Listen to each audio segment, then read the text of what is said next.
sommes le jour du 20. Le 20, 6e mois 2021.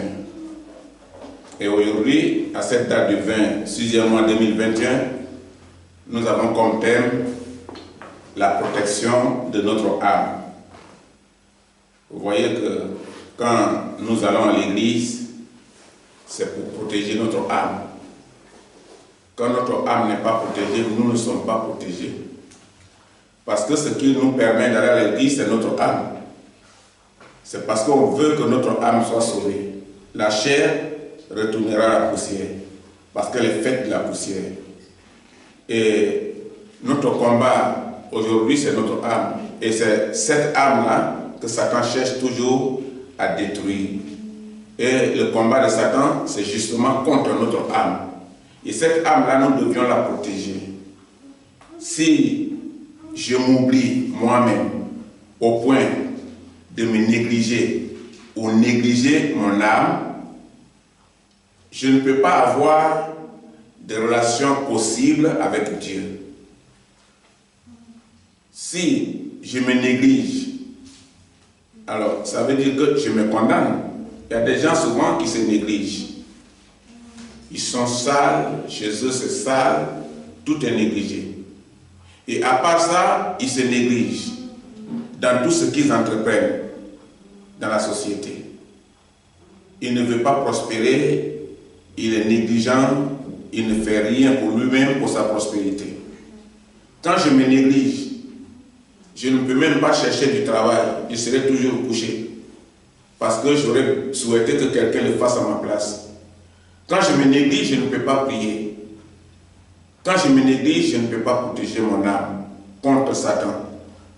Sachant bien qu'il y a des risques, sachant que Satan, chaque jour qu'il fait, il cherche des gens à détruire. Je ferai sûrement partie de ceux qu'il va détruire parce que je me néglige. Quand une armée ne prend pas soin de sa formation, elle ne prend pas au sérieux les alertes de l'ennemi, elle tombe toujours dans l'embuscade. Quand un pays n'est pas protégé, quand il y a l'ennemi contre ce pays tombe toujours sous le contrôle des armes ennemies. C'est pourquoi il ne faut pas se négliger. On ne doit pas se négliger. On ne doit pas négliger nos activités. On ne doit pas négliger notre vie. Quand on fait une formation, on ne doit pas négliger la formation qu'on fait. Quand on va à l'école, on ne doit pas négliger notre vie de l'école parce que notre futur en dépend. Et de même, quand on va à l'église, on ne doit pas se négliger. Parce que négliger notre âme à l'église, c'est négliger totalement notre relation avec Dieu. Et celui qui se néglige ne peut pas avoir une relation possible avec Dieu. Donc, c'est une condition indispensable pour s'unir à Dieu et vivre avec lui. Ne pas se négliger. Parce que quand tu te négliges, il n'y aura pas de communion entre Dieu et toi. Et c'est pourquoi tu ne dois pas négliger ton âme. Dieu a besoin de ton âme. Après la mission sur terre, ce que Dieu a besoin, ce n'est pas la chair. La chair, elle est faite de la poussière et elle doit retourner à la poussière. Mais Dieu a besoin de notre âme. Si donc je me néglige, je néglige ma relation avec Dieu. Prendre soin de son âme ou de soi-même signifie tout d'abord se garder contre les maladies et les mauvais esprits. Souvent les maladies viennent à partir de quand? Et d'où? À partir de la saleté, à partir de la négligence corporelle, à partir de la négligence de la nourriture qu'on mange. Une fois, j'ai travaillé dans un train, quand j'étais convoyeur de train, et dans mon train, il y avait une femme qui venait d'un pays du désert, et elle était dans ce train-là avec son bébé. Elle avait porté une tenue vraiment sale. Et ce sont les tenues du désert là qui étaient sur elle. Et qu'est-ce qu'elle fait? Elle voudrait donner de l'eau à l'enfant. Maintenant, elle prend l'habit qui est sale là et commence à filtrer l'eau là dans cette robe là. Et c'est ça qu'elle va donner à l'enfant. Il y avait une femme française qui était dans le train. Cette femme là, elle a sorti son appareil. Elle voudrait prendre, remettre ton appareil à sa place. Ici, c'est mon train, c'est moi qui donne les ordres. Si tu t'amuses à faire ça, au prochain arrêt, je vais en parler avec la gendarmerie et tu vas m'expliquer d'où tu envoies l'image là. Elle dit, monsieur, pardonnez, elle a remis. Mais où est-ce qu'elle allait envoyer ça? C'est les images comme ça qu'ils ont besoin. C'était des touristes, ça peut être des journalistes. Et quand ça peut être des ONG, quand ils sont ces images comme ça, ils les publient. Et on voit le mauvais côté de l'Afrique. Voilà son objectif. Pourquoi les bonnes choses qu'elle est en train de voir? Elle est en train de voir le paysage, ça ne l'a pas intéressé. Mais ça a intéressé, ce qui l'intéressait, c'était le sale côté que la femme là voudrait montrer de l'Afrique. Et automatiquement, je l'ai freiné. J'ai dit, ici c'est mon train, c'est moi qui commande là. Mets ton appareil à sa place. Bon, donc, ça, la maladie vient souvent à partir de là. Tu vas contaminer l'enfant. Souvent, on contamine l'enfant sans le savoir. Et on néglige l'enfant à cette époque-là. En ce moment de la contamination, on oublie que nous sommes en train de négliger la santé de l'enfant. Donc, quand on est négligé ou on se néglige, tout d'abord, c'est refuser de se garder en bonne santé. C'est contre la santé. Ça veut dire que c'est accepter les maladies. Bon, il faut aussi dire que c'est accepter les mauvais esprits. Parce que quand tu confies ton âme à un démon, quand tu confies ton âme à des incantations, quand tu confies ton âme à un pouvoir mystique, alors la suite, il faut attendre qu'elle sera négative et que ton âme sera détruite. Et le mauvais esprit va s'installer en toi parce que les esprits n'ont pas de corps. Il va t'habiter, il va s'installer en toi.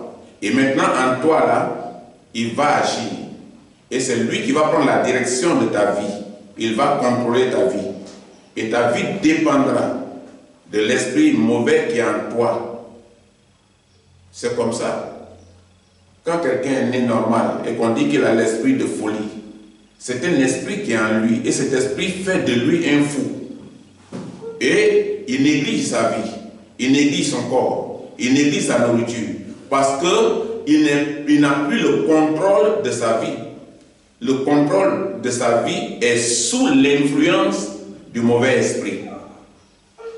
Mais également, c'est respecter la vie. Il faut que tu respectes la vie. Si tu ne respectes pas ta vie, c'est que forcément, tu vas la négliger. Il faut rechercher ce qui nous rend davantage heureux avec les autres. Et ce qui nous rend davantage heureux avec les autres, nous le savons tous, c'est important. Il faut que nous soyons heureux avec les autres. Il faut que notre âme soit heureuse pour que nous puissions profiter de cette présence-là avec les autres, pour rendre notre âme davantage heureuse. Nous allons lire dans 1 Timothée. 1 Timothée, chapitre 4, versets 12 à 13. 1 Timothée, chapitre 4, versets 12 à 13, la Bible dit: que personne ne méprise ta jeunesse, mais sois un modèle pour les fidèles, en parole, en conduite, en charité, en foi, en pureté. Jusqu'à ce que je vienne, applique-toi à la lecture, à l'exhortation, à l'enseignement. Voilà ce que la Bible nous enseigne. Ce que dit la Bible ce matin, c'est ça. C'est ça ce matin qui va nous permettre de comprendre ce que nous devions faire. La Bible nous a donné un certain nombre de conseils ici. Ici, la Bible nous exhorte à être un modèle pour les fidèles.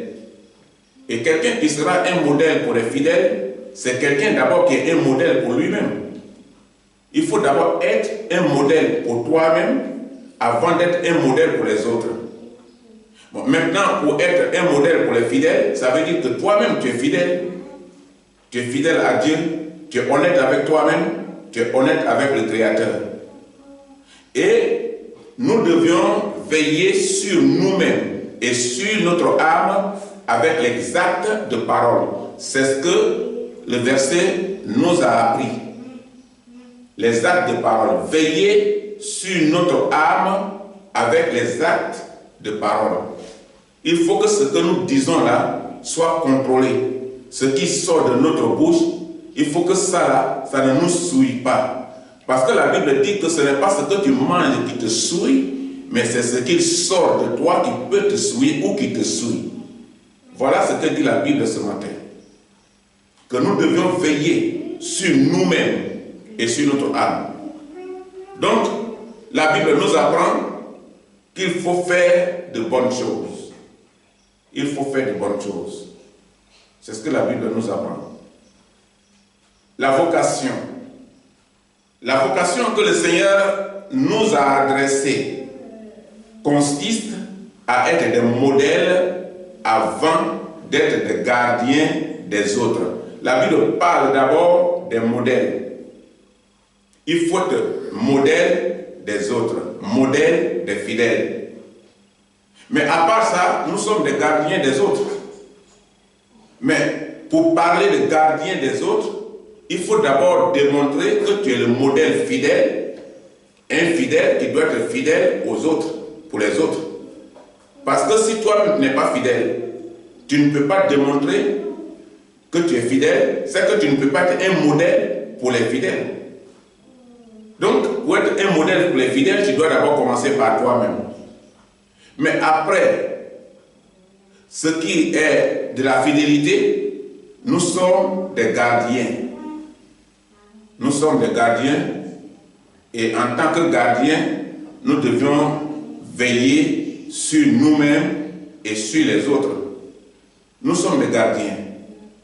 Et un gardien, c'est quelqu'un qui veille sur la sécurité des autres. Un gardien, c'est quelqu'un qui veille sur une société qu'on lui confie. Un gardien, c'est quelqu'un qui est honnête parce qu'on lui fait confiance et on lui confie une responsabilité. À Abidjan, en Côte d'Ivoire, il y a l'oncle, le petit frère du père de ma mère, de ma femme, qui a été embauché comme gardien dans une société. Et tout le temps, dans cette société, les vols sont réclamés. Les vols sont réclamés. Mais qui vole? Et un jour, on met un gardien derrière le gardien pour le contrôler, pour veiller sur lui. Et on voit que dans la nuit, lui qui est gardien là, il est en train de ramasser les choses dans la société pour envoyer chez lui.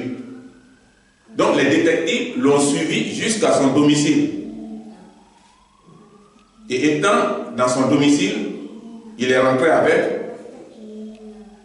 et les gens l'ont vu.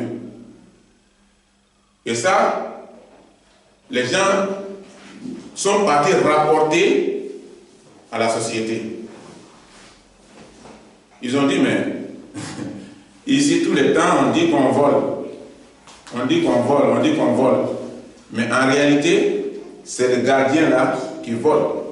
On a les preuves, on a les photos, on l'a suivi jusqu'à son domicile. Maintenant, on va envoyer une inspection au domicile du gardien de la société. Et ce qui se perdait depuis longtemps, on trouve une bonne quantité de ces choses-là au domicile du gardien. Mais est-ce que c'est un bon gardien? C'est un mauvais gardien. Or, pour lui donner le contrat de gardien, c'est d'abord une confiance qu'on lui donne. C'est-à-dire qu'on a confiance en toi. On lui donne l'étiquette de fidèle.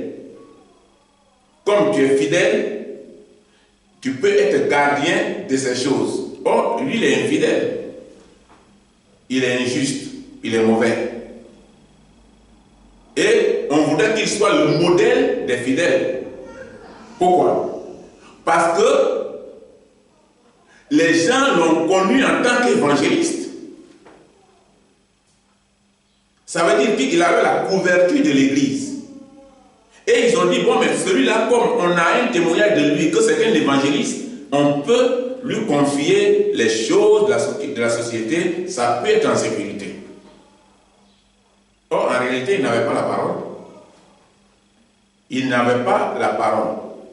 Mais il avait la Bible. Et la Bible est une parole, mais cette parole n'est pas pratiquée. Ça veut dire qu'il n'a pas accepté la présence de cette Bible-là.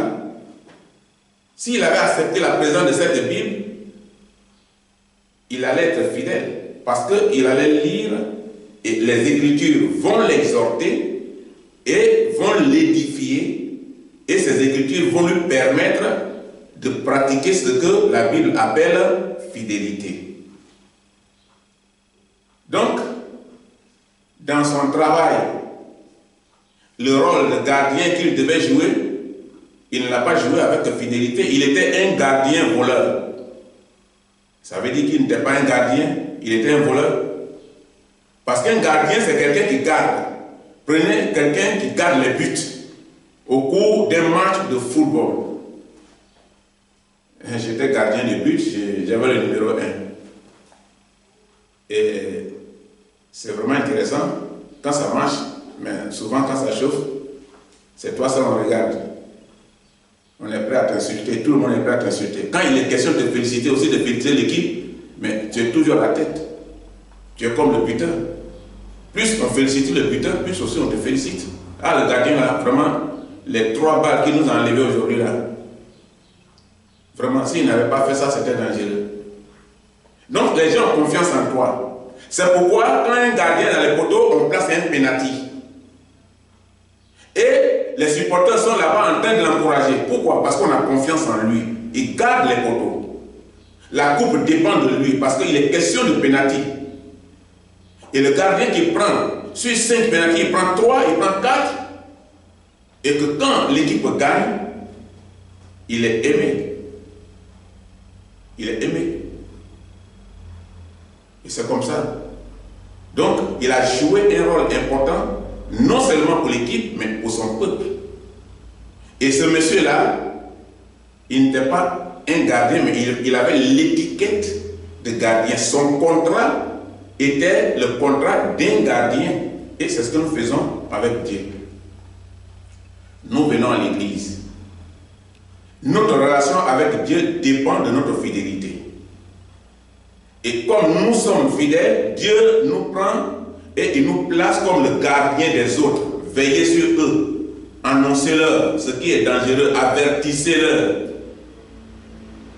Et on avertit celui qui est sur le point de tomber, celui qui est en danger, dont son âme est en danger.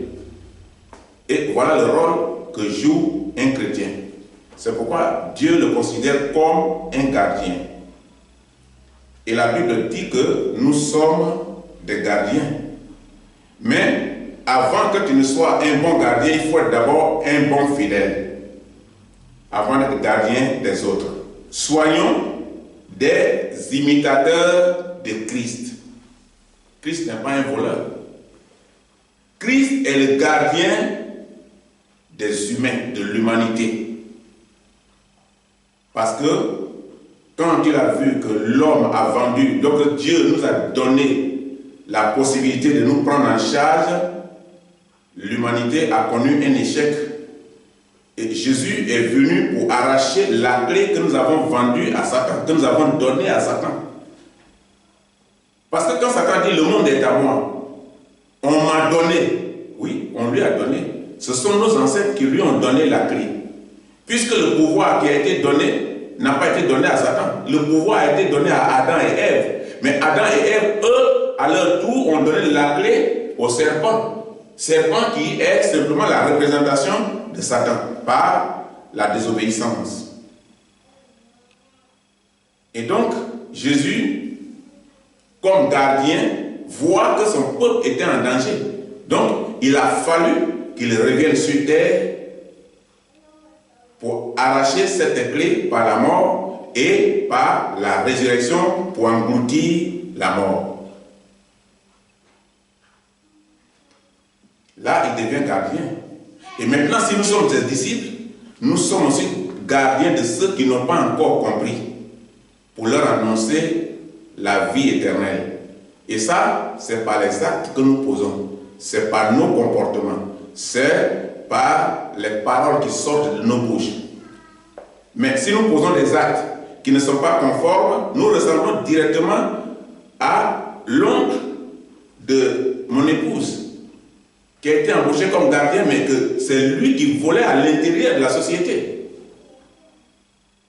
C'est lui qui avait la clé. Satan avait la clé pour nous engloutir. Jésus est venu lui arracher cette clé.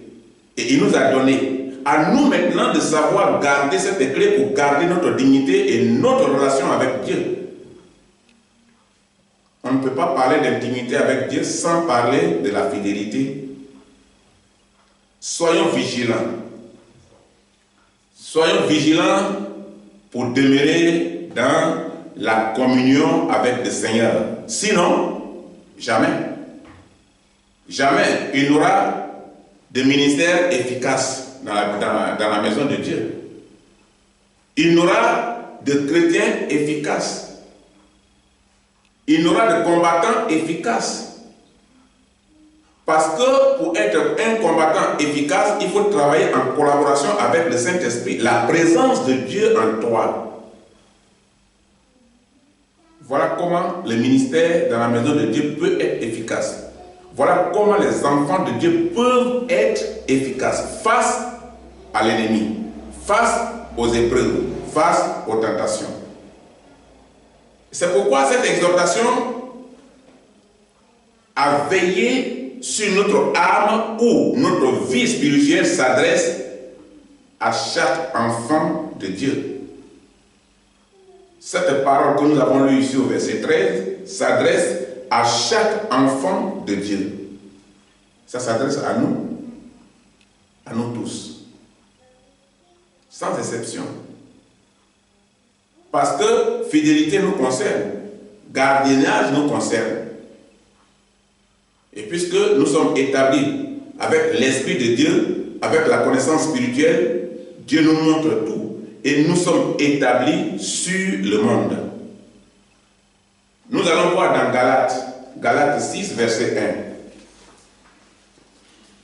1. Galates, chapitre 6, verset 1. Frères, si un homme vient à être surpris en quelque faute, vous qui êtes spirituels, redressez-le avec un esprit de douceur.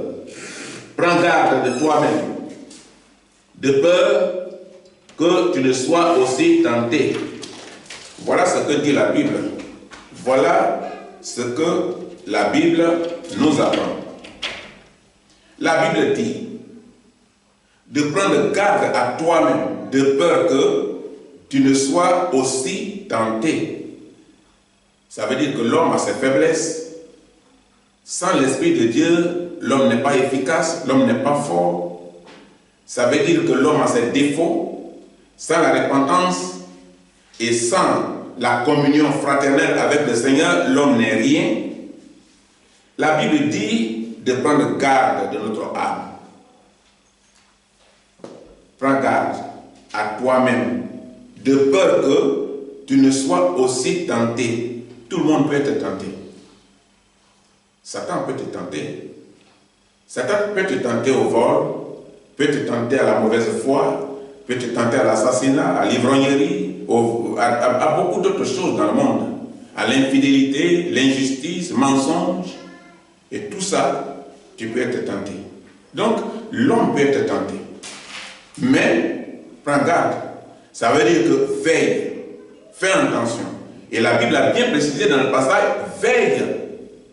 Il faut veiller. Il faut faire attention. Il faut chercher la présence de Dieu. Il faut chercher toujours à associer Dieu dans tout ce que tu fais. C'est pourquoi la Bible dit, prends garde, de peur que tu sois aussi tenté. C'est-à-dire, vouloir vivre comme les gens du monde.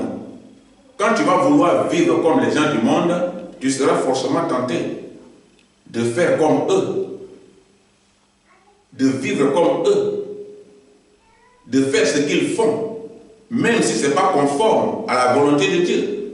Mais puisque tu t'es associé à eux, ta vie va s'adapter à celle de ces personnes-là et finalement, tu seras tenté et tu vas succomber à la tentation.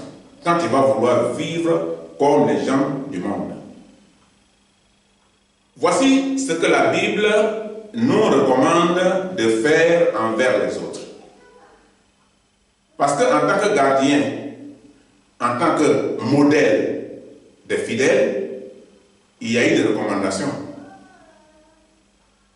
S'il arrive que vous constatez une faute, selon le passage que nous venons de lire, une chute chez l'un de nos frères ou sœurs, la Bible vous conseille de les ramener sur la voie de Dieu, mais pas avec violence. La Bible n'a pas dit de faire violence à personne. La Bible n'a pas dit d'insulter quelqu'un.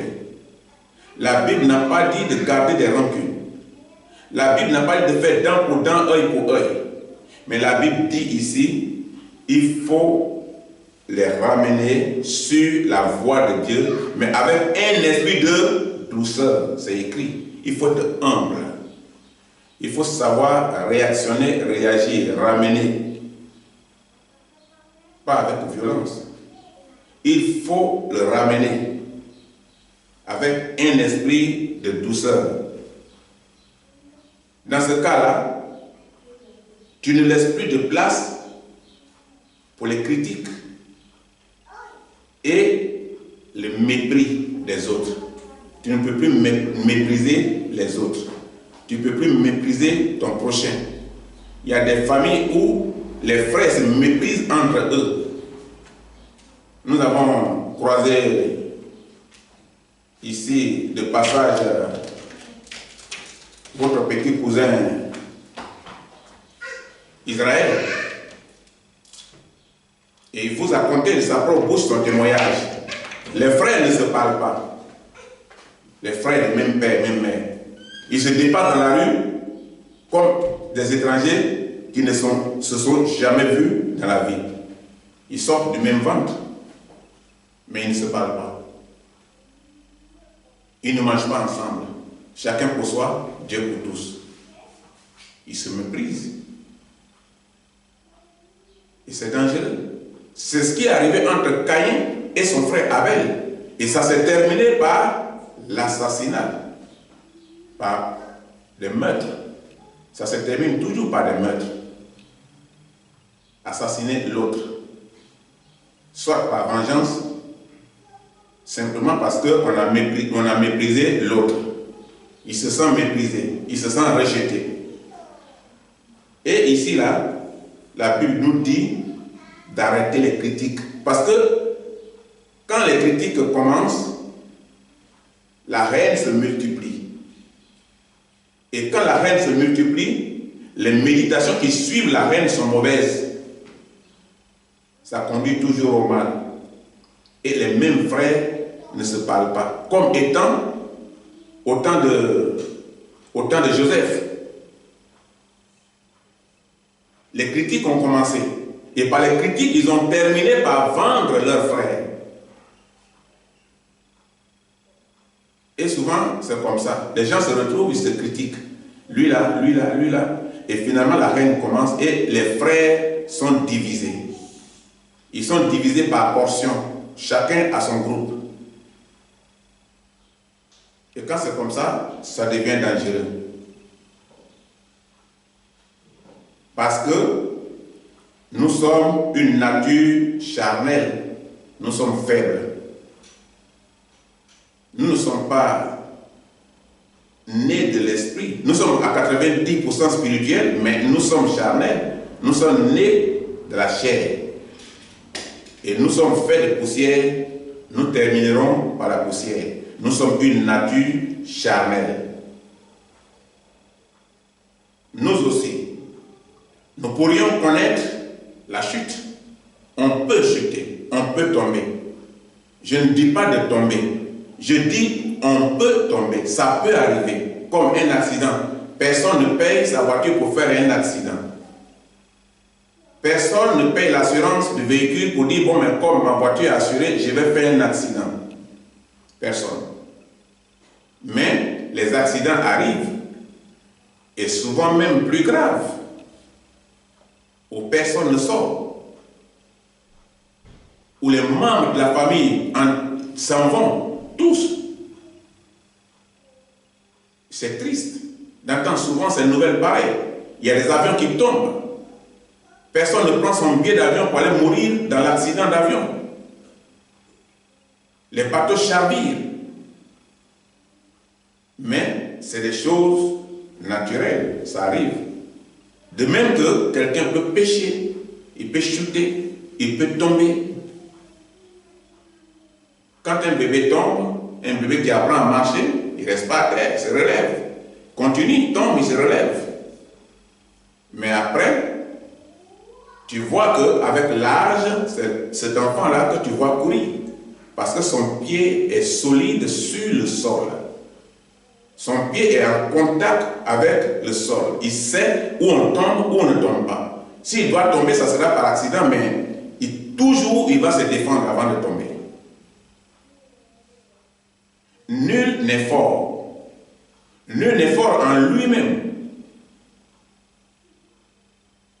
La puissance en soi-même n'existe pas sans Dieu. Le diable nous tiendra tous prisonniers si nous devions l'affronter avec nos propres forces. Avec nos propres forces, on sera tous prisonniers de Satan. Parce que la force humaine devant Satan n'est rien. Puisque lui-même il est spirituel, il connaît ce qui est dans nos pensées. Prends garde à toi-même. Signifie aussi qu'un risque de chute peut être pour nous-mêmes et nous séparer du Créateur Dieu. Prends garde. Ça dit que si tu ne fais pas attention, si tu ne prends pas au sérieux ta vie, tu peux te séparer avec Dieu pour des choses minables. Tu peux tout de suite abandonner la voie du Seigneur. Il y a des gens qui étaient en Afrique, de fervents chrétiens, des gens solides, fidèles, qui assumaient des responsabilités. Mais quand ils sont arrivés ici en Europe, ils ont été emportés par la boisson, par la cigarette. Et petit à petit, ils sont rentrés dans la drogue et ils ont perdu la vie. Et ils ont perdu le Créateur Dieu. Mais pour être le modèle de Christ, il faut surmonter les tentations et les épreuves. Mais tu ne peux pas surmonter les tentations et les épreuves sans la présence de l'Esprit de Dieu en toi, le Saint-Esprit. C'est le Saint-Esprit qui peut combattre tout ce qui est spirituel. C'est le Saint-Esprit qui peut te défendre contre les mauvais esprits, qui peut te ramener à la raison, qui peut convaincre ton esprit et qui peut transformer ta vie.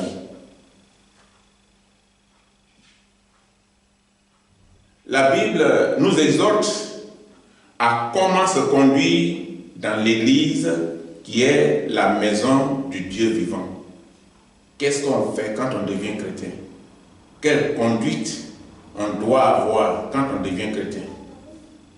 La Bible nous exhorte à comprendre cette question, mais aussi dans notre vie de chaque jour avec les autres. Les deux éléments vont ensemble.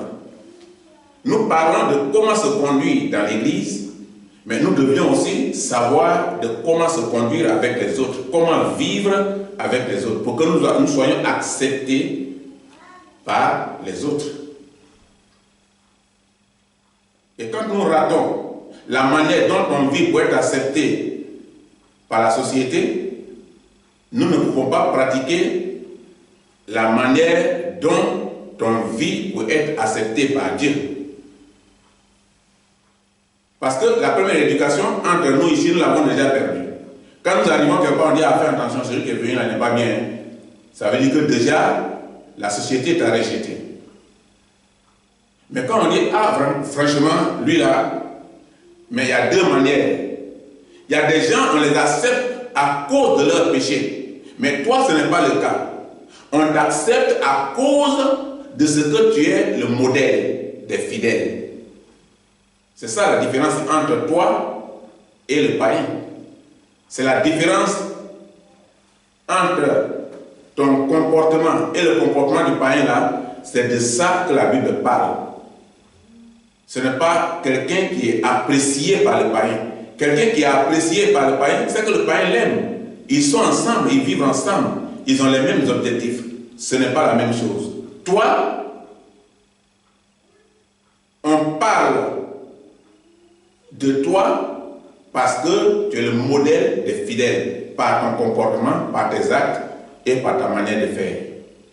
Donc, c'est en ce moment-là tu as la capacité de surmonter les épreuves. Tu as la capacité de surmonter les tentations. Et la Bible, quand la Bible nous exhorte à comprendre les deux positions, c'est-à-dire comment vivre dans l'Église et comment vivre avec les autres, le résultat est un. Le résultat, c'est un modèle. Le modèle de Christ. Et quand tu es le modèle de Christ, tu es disciple de Christ. Dans ce cas-là, tu couvres les deux éléments à la fois. Tu peux vivre avec les gens de l'Église, tu peux vivre avec les gens de dehors. C'est ce que Paul faisait. Et il réussissait à amener des gens à l'Église par les actes qu'il posait. On dit, vraiment? Mais si c'est comme ça là, c'est que... Et ton comportement devient un message pour les autres et tu sauves leur âme par les actes que tu poses. Ces passages nous mettent en garde afin que nous puissions prendre position, mais la position normale qui sauve notre âme. Ces passages nous mettent en garde pour protéger notre âme. Dans notre vie humaine, il est plus facile de critiquer. Il y a cette faute-là en nous, ce défaut-là. Parce que dans notre vie humaine, il est plus facile de critiquer les autres que d'aimer. Ce n'est pas la même chose. On a la facilité de critiquer, de parler des gens.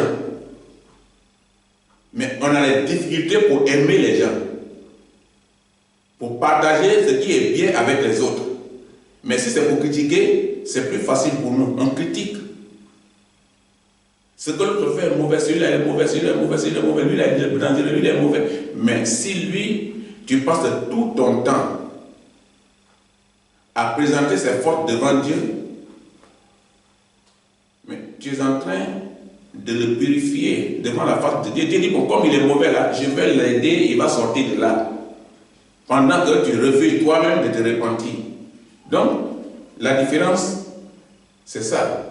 Tu es en train de confesser ses péchés à sa place. Pendant que toi, tu es en train de vivre dans les critiques et les murmures et qui te conduisent à la mort.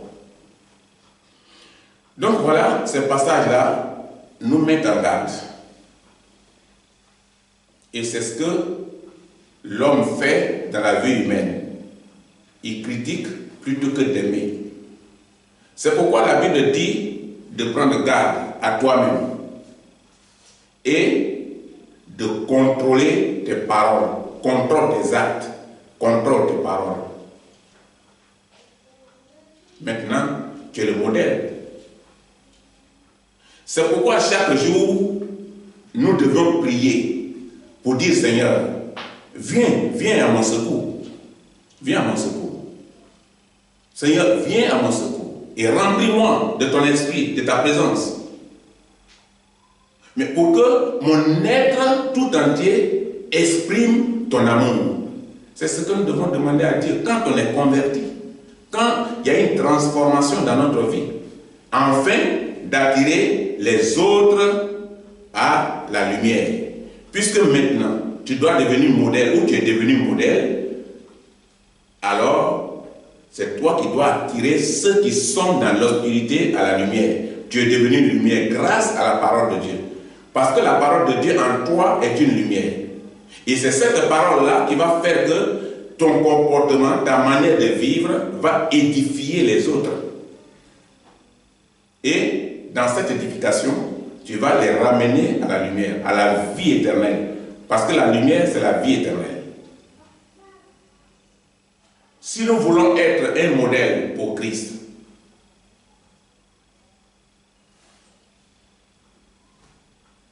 prospérons-nous,